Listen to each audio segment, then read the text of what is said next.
ठंड में 3 टाइम का खाना बनाने वाली देवरानी। दोपहर के 1 बज चुके थे और अब तक शीतल ने खाना नहीं बनाया था। इसलिए रसोई में आशा आती है और अपनी बहू को रसोई में न देखकर उसके कमरे में जाती है, जहां शीतल अपने कमरे में बैठी ऑनलाइन कुछ स्वेटर देख रही होती है। बहू, तेरे हाथ में 24 घंटे बस फोन ही पड़ा रहता है। कभी अपने ससुराल वालों पर भी ध्यान दे दे। तेरा 8 साल का बेटा है, भूखा प्यासा, ये नहीं कि दोपहर का खाना बना दूं। माँ जी, मुझ पर नजर रखने और टोकने के अलावा आपके पास कोई दूसरा काम नहीं रहता है क्या? इंसान 10 मिनट बैठकर अपने लिए कुछ शॉपिंग की चीज भी नहीं देख सकता है। शीतल मुंह बनाकर रसोई में खाना बनाने के लिए चली जाती है और आटा गूंथते हुए उसे ठंड लगती है। कितनी ज्यादा ठंड लग रही है। इन लोगों का क्या है, बस ऑर्डर देना आता है। 3 वक्त का खाना बनाना तो मुझे पड़ता है। अब रोटी बनाओ, सब्जी बनाओ, पुलाव बनाओ, जीरा राइस बनाओ और फिर अलग से दाल और सब्जी भी बनाओ। इतनी ज्यादा ठंड लग रही है, ठंड में कौन बार बार खाना बनाए। एक काम करती हूँ, अभी ही सबकी पसंद का खाना बना देती हूँ और रात में वही गर्म करके दे दूंगी। साग मैंने काट रखा है, अभी आटा भी गूंथ देती हूँ। वैसे भी इनको सर्दियों में बासी साग ही चाहिए होता है। ठंड लगने की वजह से शीतल के दिमाग में एक आइडिया आता है, जिसके बाद वो दोपहर का लंच बनाकर सभी को खाने को दे देती है। जहां पूरा परिवार बाहर बैठकर खाना खा रहा होता है, तो वहीं रसोई में वो अब भी खाने की तैयारी कर रही होती है। हाँ, तो बर्फ की तरह ठंडे हो गए हैं। अब तो ठंडा नहीं शुरू हो गई है। बस सब्जी कट गई, अब इसे ही चौंक देती हूँ। बस रोटी रात को गर्मा गर्म बना दूंगी। साग भी बन ही चुका है और साग तो बासी खाने में ही मजा आता है। चावल भी बन चुके हैं, यही चावल गर्म करके दे दूंगी। शीतल अपना काम आसान करने के लिए लंच में ही डिनर की पूरी तैयारी कर लेती है। कुछ देर में पूरा परिवार रात को घर आता है, पर अब भी शीतल अपने कमरे में बैठकर टीवी देख रही होती है। सच में यार, ये शो कितना एंटरटेनिंग है। बहू, घर के सारे मर्द आ चुके हैं, पर तुझे अभी भी शो की पड़ी हुई है। खुद को ही एंटरटेन करेगी या घर वालों को भी खाने को पूछेगी? 7 बज गए हैं, आज घर में चूल्हा जलेगा या नहीं? ठंडियों का टाइम है, ये नहीं कि जल्दी खाकर आराम करें। माँ जी, आप इतना चिंता क्यों करती हैं? आप सबको बोलिए हाथ पैर धोकर डाइनिंग टेबल पर बैठे, मैं भी खाना लेकर आती हूँ। खाना तो मैंने पहले से बना रखा है। इतना बोलकर शीतल टीवी बंद करके रसोई में खाना बनाने के लिए चली जाती है और फटाफट साग सब्जी गर्म करके वो डाइनिंग टेबल पर लगा देती है। पूरा परिवार हाथ मुंह धोकर खाने के लिए बैठ जाता है और इतनी जल्दी खाना लगता देखकर आशा बड़ी हैरान होती है। क्या बात है आशा, आज तुमने एक बार बोला और बहू ने खाना लगा दिया। लगता है शीतल को भी काफी भूख लगी है, वरना वो किसी की सुनती कहाँ है। बिल्कुल सही कहा भैया आपने, वरना ठंड में भाभी हिल जाए हो ही नहीं सकता। पक्का दाल में कुछ काला है, वरना ये कामचोर हम सबकी पसंद का खाना वो भी इतनी जल्दी ठंड में बना ही नहीं सकती। आशा को अपनी बहू पर शक होता है और वो रसोई में जाती है, जहाँ वो देखती है कि उसकी बहू चावल और दाल गैस पर रखकर गर्म कर रही है और दूसरी तरफ फ्रिज में रखा आटा डिब्बे से निकाल रही है। ये देखकर आशा का पारा गर्म हो जाता है। बहू, तू हमें बासी खाना खिला रही है? अगर मैं रसोई में ना आती तो मुझे तो पता ही नहीं चल पाता कि तू हमें बासी खाना खिला रही है। तू क्या चाहती कि हमारी तबीयत खराब हो जाए? माँ जी, अगर खाना 4 घंटे पहले बन जाए तो बासी नहीं होता। दोपहर में 2 बजे ही बनाया था और अभी सिर्फ 8 बज रहे हैं। इतनी जल्दी खाना बासी हो क्या? ठंड में खाना ठंडा क्या हो जाए, आप लोग तो उसको बासी करार कर देते हो। तुझे पता है कि हम लोगों को सर्दियों में गर्म और ताजा खाना खाने की आदत है। किसी भी घर में सर्दियों में बासी खाना नहीं खाया जाता, पर तू है 1 नंबर की कामचोर। पिछले 12 साल से तेरा यही नाटक देखते आ रही हूँ। सर्दी आई नहीं कि कामचोरी तेरे अंदर पहले आ जाती है। अगर तेरे से काम नहीं होता तो बोल दे, मैं कोई नौकरानी रख लूंगी। माँ, नौकरानी का घमंड तो मुझे दिखाओ ही मत। बहुत अच्छे से जानती हूँ मैं आप लोगों की हरकतों को। इस घर में नौकरानी भी 4 दिन से ज्यादा नहीं टिकेगी। आप लोगों को तो अपनी बहू पर तरस नहीं आता। ये नहीं कि इतनी ठंड है, थोड़ा खाने की फरमाइश कम करो। अरे हम भी इंसान हैं, हमें भी ठंड लगती है। इतने सारे गंदे बर्तन हो जाते हैं, ठंडा पानी रहता है। बर्तन धो, खाना बनाओ, चूल्हा चौका साफ करो। नौकर नहीं हूँ मैं इस घर की। और खाना है तो खाओ, नहीं खाना है तो भूखे रहो। मैंने खाना बनाकर रख दिया है। कैसे संस्कार दिए तेरे घर वालों ने? तू पुरानी क्या हुई बहू, तूने तो अपने असली रंग रूप दिखाने शुरू कर दिए। नहीं खाने की बात तो अब मैं तेरे हाथों का तो बिल्कुल नहीं खाने वाली, और ये बासी खाना तो हम में से कोई नहीं खाएगा। मैं भी देखती हूँ तू मेरे घर वालों को कैसे खाना खिलाती है। रसोई से आ रही आवाज सुनकर पूरा परिवार रसोई में आता है। अरे आप दोनों फिर से क्यों चूहे बिल्ली की तरह लड़ने लगी? हम सब बाहर भूखे हैं, रोटियां कब बन कर आएंगी? भाभी खाना लगा दिया तो रोटी भी दे दो। ये हमें बासी खाना खिला रही है। अब तो मैं मर जाऊंगी पर इसके हाथ का नहीं खाऊंगी। चलो जी, हम सब बाहर खाएंगे। बाहर खाने का मन है तो सीधा बोल दो ना। अच्छा बहाना है बासी खाना बोलकर बाहर का खाना खाने का। मुझसे अगर कुछ बर्बाद होता है तो पूरा घर सर पर उठा लिया जाता है, और माँ जी की वजह से जो इतना सारा खाना बर्बाद होने वाला है, अब क्या कहेंगे आप लोग? शीतल, कभी तो ठंडे दिमाग से काम लिया करो। ठंड का समय है, अगर हम इस ठंड में बासी खाना खाएंगे तो हमारी तबीयत खराब नहीं हो जाएगी? बिल्कुल सही कह रही है माँ कि हमें वैसे भी गर्म और ताजा खाना खाने की आदत है, ना कि बासी खाना खाने की। चलो माँ, आज हम लोग बाहर ही डिनर कर लेंगे।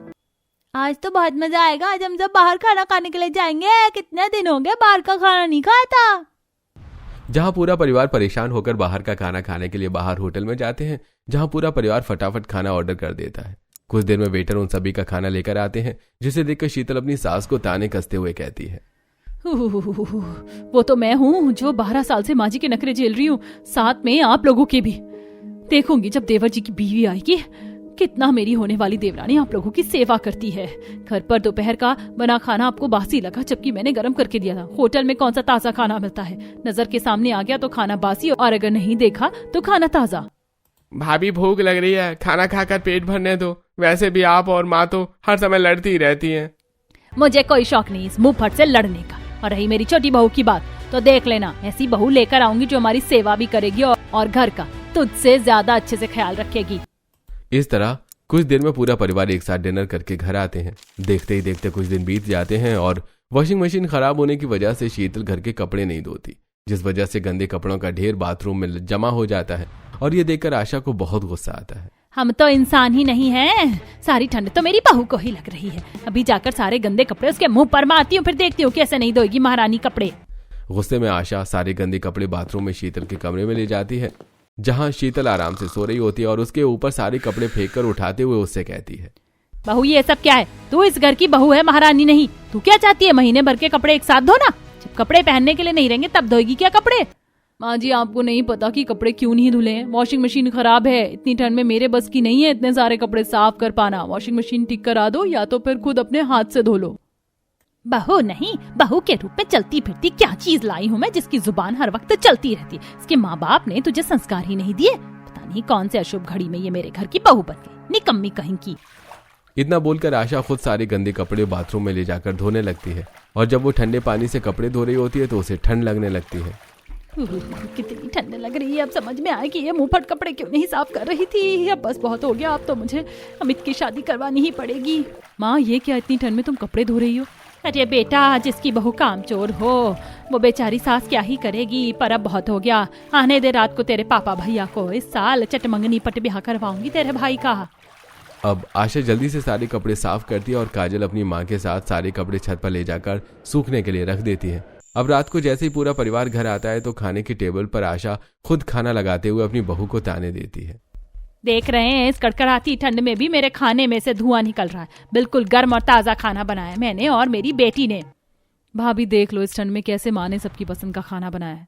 देखो काजल, मैं तुम लोगों के नखरे नहीं झेल पा रही। पिछले 12 साल से इस घर को मैंने ही संभाल रखा है। अगर एक दिन माँ जी ने कुछ कर लिया इस ठंड में तो क्या हुआ? और वैसे भी अब तो देवर जी को भी शादी कर लेनी चाहिए।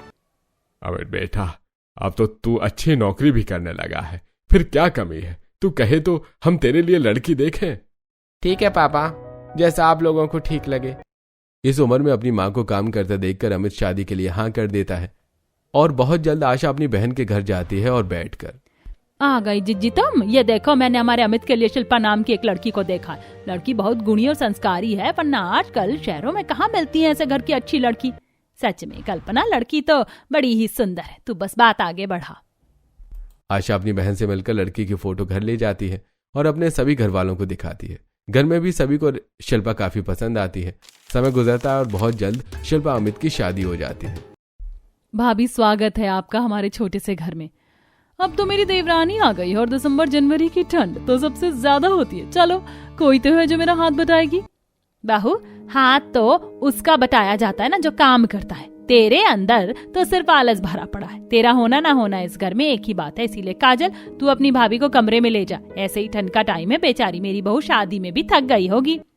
पर दादी, मुझे चाची से बात करनी है। बेटा, चाची बहुत थक गई हैं, कल बात करना। आशा के कहने पर काजल अपनी भाभी को उसके कमरे तक ले जाती है, और अमित के कमरे में आते ही शिल्पा और अमित हीटर जलाकर बैठकर थोड़ी बातें करते हैं। लगता है माँ जी और जेठानी जी को सही से बनती नहीं है, पर ऐसा क्यों? मैं किसी एक की तारीफ नहीं करूंगा, इसलिए सच बता रहा हूँ। हमारे घर में माँ, पापा, भैया के बहुत नखरे हैं। यहाँ तक कि काजल के भी। इन सभी को खाने में गर्म खाना चाहिए होता है, वो भी बिल्कुल ताजा।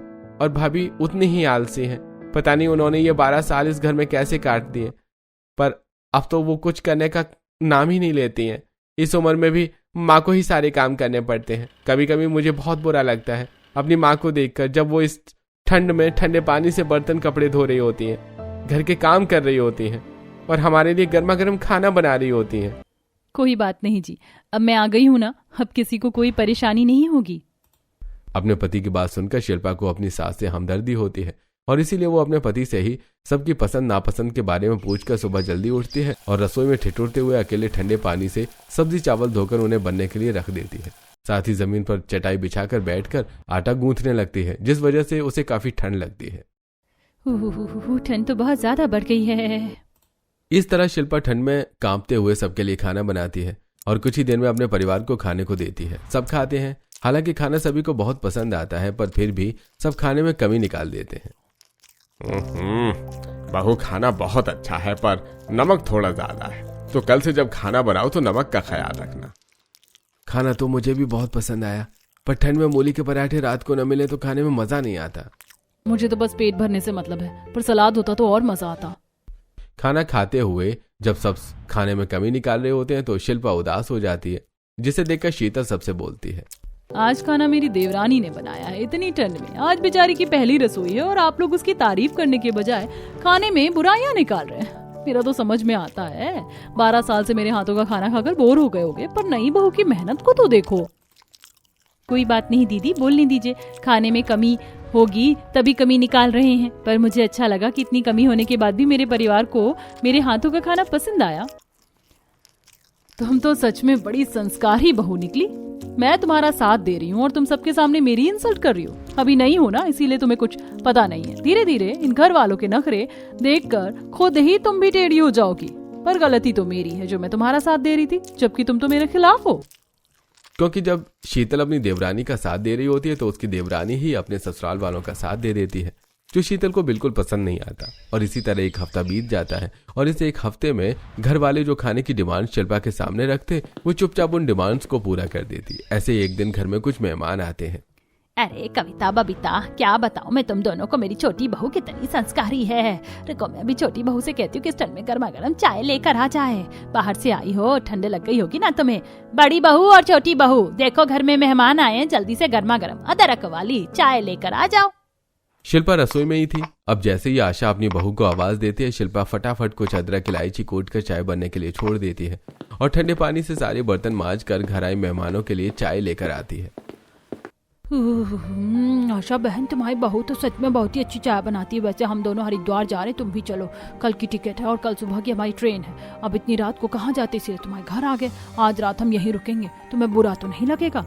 बुरा क्यों लगेगा बहन, अच्छा किया जो तुम दोनों आज रात को यहीं रुक रही हो। आखिर हम तीनों कॉलेज के फ्रेंड हैं। खैर मैं तो नहीं जा पाऊंगी, पर तुम दोनों आराम से जाना। और बहू शिल्पा, तुम कड़ी कड़ी मुंह क्या देख रही हो? जाओ जाकर गोभी के पराठे बना दो और हाँ, साथ में पुदीने और धनिया की चटनी भी बना लेना।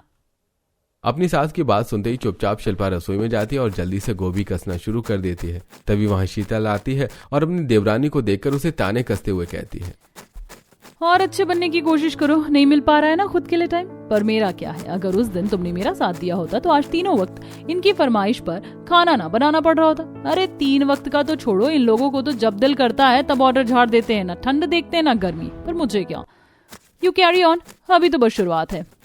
पता नहीं जेठानी जी को मुझसे क्या दिक्कत है, ऐसे यहाँ रसोई से निकलने का समय नहीं मिलता और दीदी आकर मुझे ताने देकर चली जाती है। थोड़ी देर बाद शिल्पा घर आए मेहमानों को खाना परोसती है। देखते ही देखते शाम के 4 से कब रात के 8 बज जाते हैं, बेचारी शिल्पा को पता ही नहीं चलता।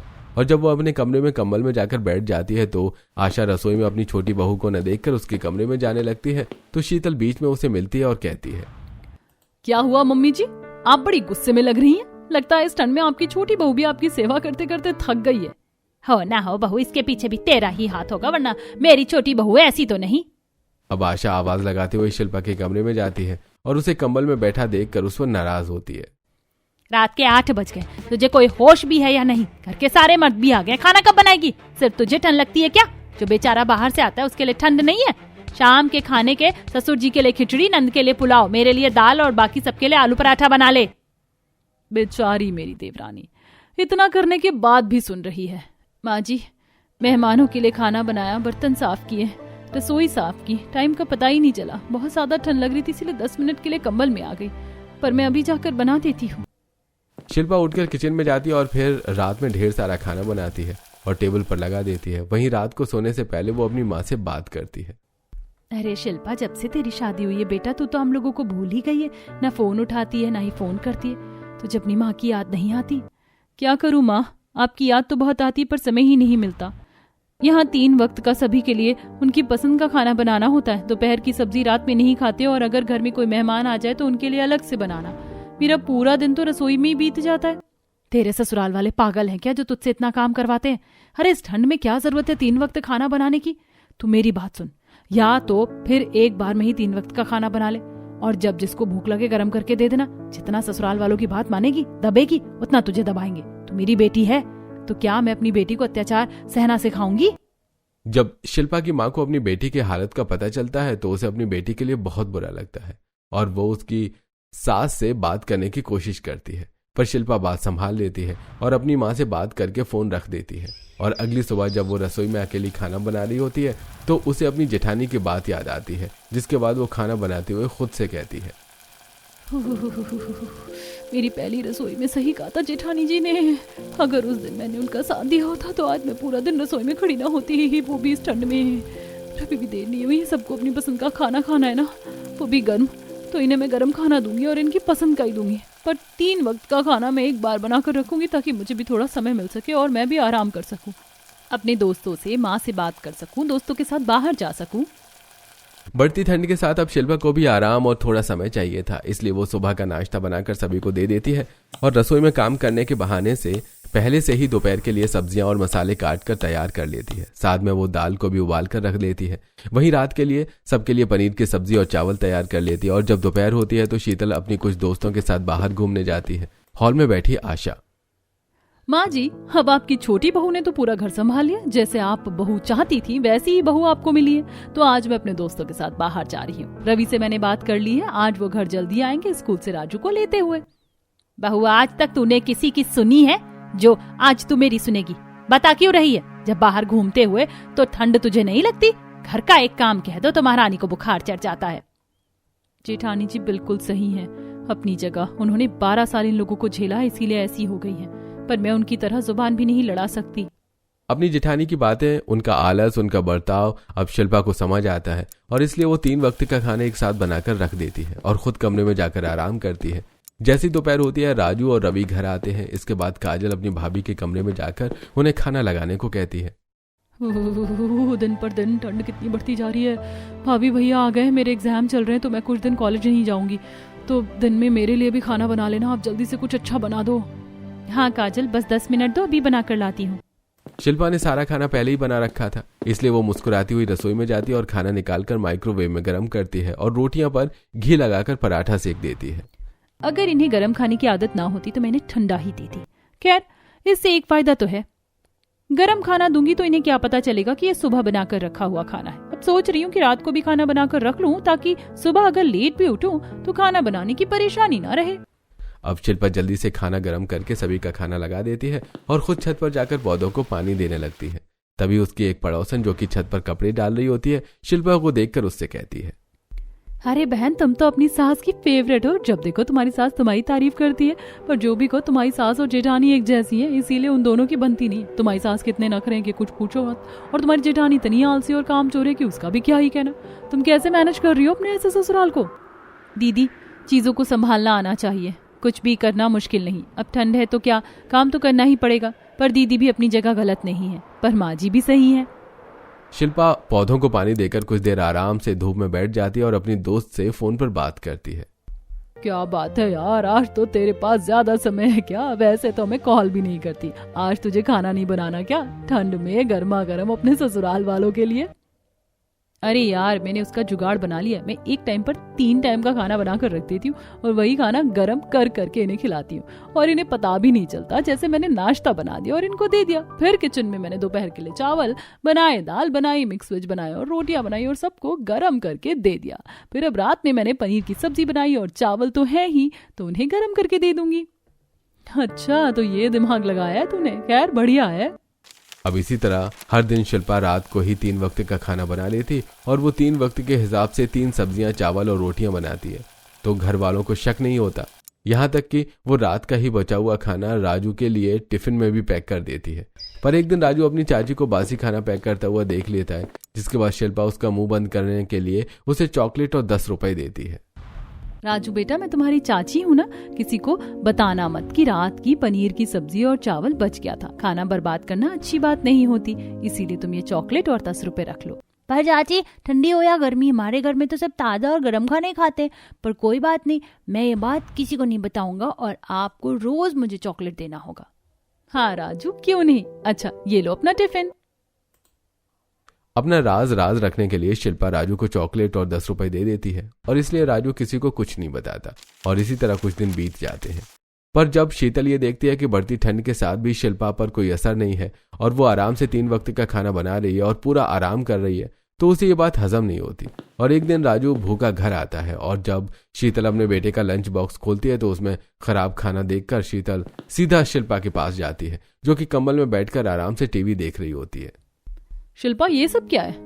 तुम सच सच बताना, घर वालों को बासी खाना खिला रही हो या ताजा? क्योंकि इस ठंड में जिस तरह से घर वालों की फरमाइश है, मुझे नहीं लगता कि तुम 3 वक्त का खाना बनाती होगी। और ये देखो, मेरे बेटे का लंच बॉक्स, खाना खराब हो चुका है और ठंड में खाना इतनी जल्दी खराब नहीं होता।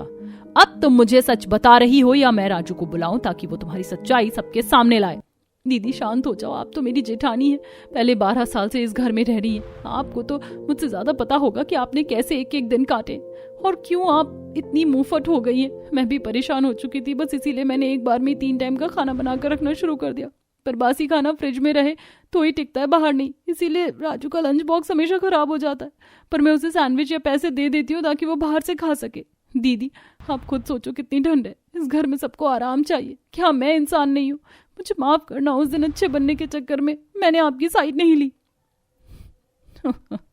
ये ठंड, शिल्पा, मैं तुम्हारी हालत समझ सकती हूँ। मैं चाहती हूँ कि हम दोनों मिलकर घर वालों को सबक सिखाएं ताकि वो लोग खाना बर्बाद ना करें और कभी कभी बचा हुआ खाना भी खाएं और इस ठंड में इतनी फरमाइश ना करे खाने की। पर राजू भी बच्चा है, अगर वो रोज बाहर का खाना खाएगा तो बीमार पड़ जाएगा। अगर तुम सुबह ठंड में खाना नहीं बना सकती तो उसके लिए कभी मैगी, कभी पास्ता, तो कभी सैंडविच भी दे सकती हो। मुझे माफ करना दीदी, आगे से मैं ध्यान रखूंगी। पर अब क्या करना है, कुछ सोचा है आपने?